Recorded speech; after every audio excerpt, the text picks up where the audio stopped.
Mga idol, andito ako ngayon sa taas. Akit ako ng bundok ngayon at ako kukuha ng gulay o kung anong magulay dito, kung anong makuha ang gulay dito sa taas ng bundok. Kaso ko hinihingal ako dahil napakataas pa ito.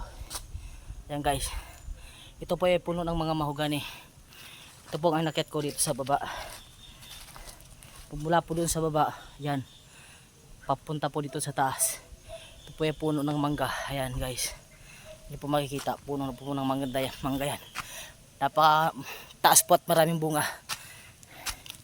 Ayan,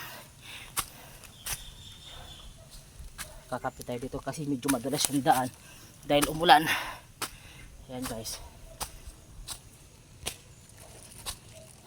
siyempre may baon tayong plastic paglagyan ng gulay. Ayan.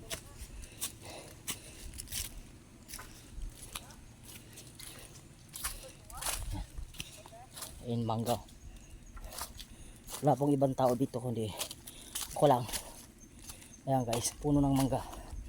May mga bunga po ito pero meron po siya makuha dahil napakataas at saka malalayo yung mga sanga niya. Ayan, yung mga ibang bunga po naglaganda lang doon sa baba. Puno ng kawayan. Ayan guys, saan ba ako dadaan dito? Parang naliligaw yata ako. Ayan, dito tayo aakyat sa taas.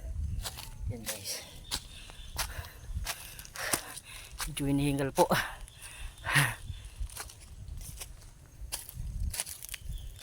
Ayan guys, ayan.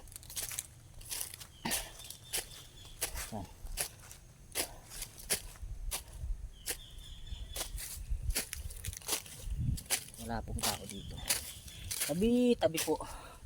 Yun ang yung mga kasabihan ng mga ninuno pag ikaw mo mag-isa tapos napadaan kasi may malaking puno, sabi mo lang daw na tabi po para daw yung mga mga elemento aalis sila tsaka pararaanin ka. Medyo hiningal na ako guys. Saan na ba? Ito, dito ako dadaan.